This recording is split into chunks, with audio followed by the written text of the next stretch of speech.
Nam.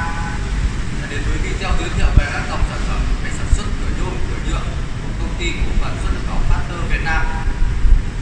Vâng, ngày hôm nay thì công ty cổ phần xuất nhập khẩu Factor Việt Nam chúng tôi sẽ giới thiệu cho anh em trong ngành nhôm kính một dòng sản phẩm máy cắt nhôm hai đầu F88 full option. Đây là cái dòng máy cắt nhôm hai đầu đầy cao nhất của dòng 08 trên thị trường hiện nay, với hệ thống motor là 3 kW một đầu máy, hai đầu máy là 6 kW. Chùm bảo vệ thì được thiết kế đi từ bên trong chiều hướng đi theo chiều của dây mắc cá. Máy cắt nhôm hai đầu F88 của chúng tôi thì được tôi hoàn toàn tôi thực hiện 100% từ thân vệ máy đến gầm máy. Ngoài ra thì máy cắt nhôm hai đầu F88 của chúng tôi thì được cải tiến thiết kế về thân vệ thép rất là bền và chắc chắn luôn anh em ạ. Còn máy cắt nhôm hai đầu F88 của chúng tôi thì sẽ có màu xanh ngọc lục bảo, màu chủ quyền của công ty cổ phần xuất nhập khẩu Factor Việt Nam. Và ngay sau đây tôi xin giới thiệu chi tiết về máy cắt nhôm hai đầu F88. Máy cắt nhôm hai đầu F88 thì gồm hai đầu máy, đầu máy số 1 thì được cố định và đầu máy số 2 thì được di chuyển.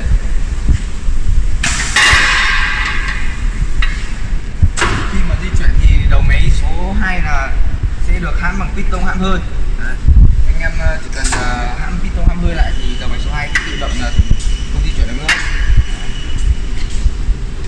Bảng điều khiển của chúng tôi thì tích hợp tiếng Việt, đảm bảo cái sự vận hành rất là dễ dàng cho anh em. Mặt trước của máy cắt nhôm hai đầu F88 thì gồm hai piston chính, rất là to và chắc chắn anh em ạ. Ngoài ra piston của chúng tôi thì được cải tiến là piston đúc liền khối, đảm bảo cái độ chắc chắn và cái độ ổn định rất là cao. Khi về lâu về dài anh em sản xuất nhôm thì không lo bị piston sẽ bị hỏng. Và kèm theo là một cái piston phụ, và hai đầu máy thì được tích hợp là cái máng trượt DC.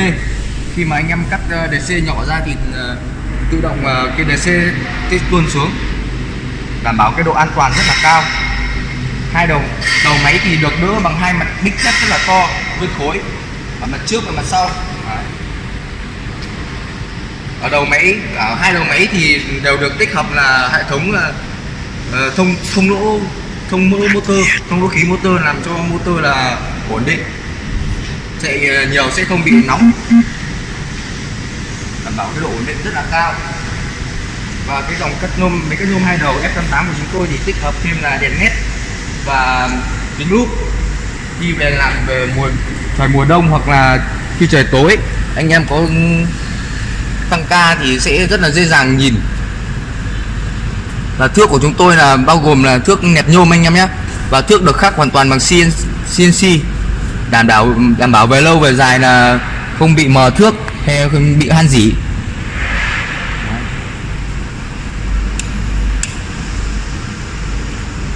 Tiếp theo đây tôi sẽ giới thiệu cho anh em. Còn đây là giá đỡ nhôm chính, rất là to và chắc chắn luôn anh em ạ. Con năn cũng được làm bằng nhựa PVF nguyên chất luôn. Và cái dòng máy cắt nhôm hai đầu phát F88 này của chúng tôi thì sẽ được cải tiến thêm là hai dây của máy thì sẽ được tích hợp thêm là một bệ thép dày 1 phân ở hai bên, đảm bảo là cái độ võng là không có. Khi mà anh em về lâu về dài là anh em di chuyển đầu máy số 2 là không bị võng. Tiếp theo đây tôi sẽ giới thiệu cho anh em về cái phần thiết kế phần phía sau của máy. Phía sau của máy thì bao gồm một dây xích thì được làm bằng nhựa PVF nguyên chất. Anh em có thể đứng lên mà không vấn đề gì, rất là khỏe khoắn luôn anh em ạ, đảm bảo là sau này chuột bọ cũng không thể chui vào được. Đấy.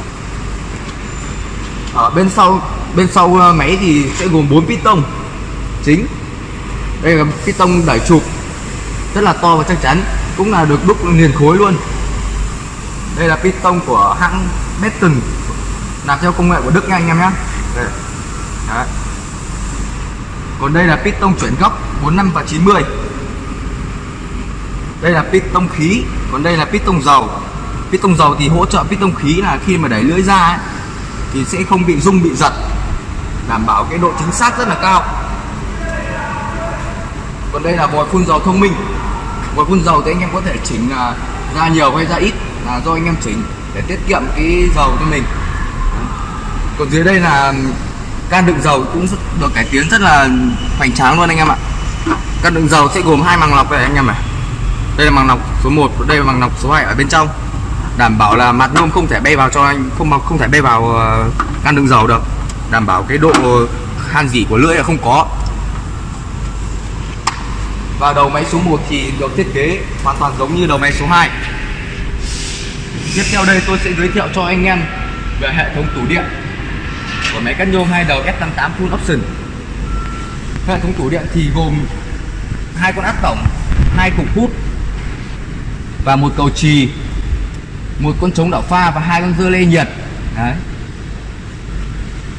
Bình thường như những dòng 08 trên thị trường thì chỉ có 1 con áp tổng thôi. Đấy. Và hệ thống điện của chúng tôi hoàn toàn là được đánh số anh em nhé. Khi mà có vấn đề gì nhỏ nhặt xảy ra này, anh em rất dễ dàng là tự thay thế được. Đấy. Không làm mất thời gian của anh em. Đấy. Ở bên dưới đây thì là hệ thống van điện tử và hệ thống hơi, dùng hoàn toàn bằng hệ thống hơi của hãng Chin, hệ thống hơi tốt nhất thị trường hiện nay.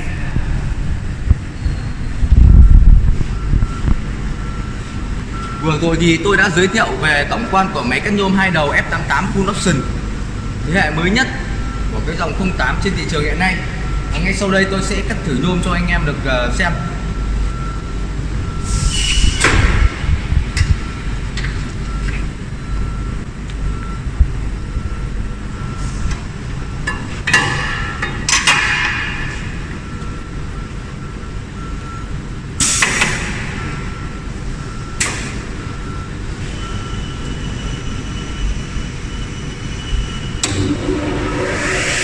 Sau đây tôi sẽ cắt thử đầu máy số 1 cho anh em xem nhé.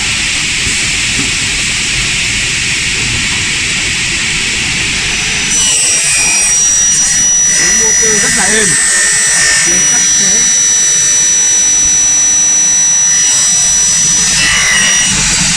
Đề xê tự động là tuôn xuống rồi anh em nhá, đảm bảo cái độ an toàn rất là cao luôn. Còn đây là thành phẩm khi mà tôi đã cắt xong. Vết cắt rất là mịn màng, rất là mượt, không một chút ba viêng, không một chút móp nhôm lỗ nhôm nào hết. Đấy. Rất là đẹp luôn anh em ạ.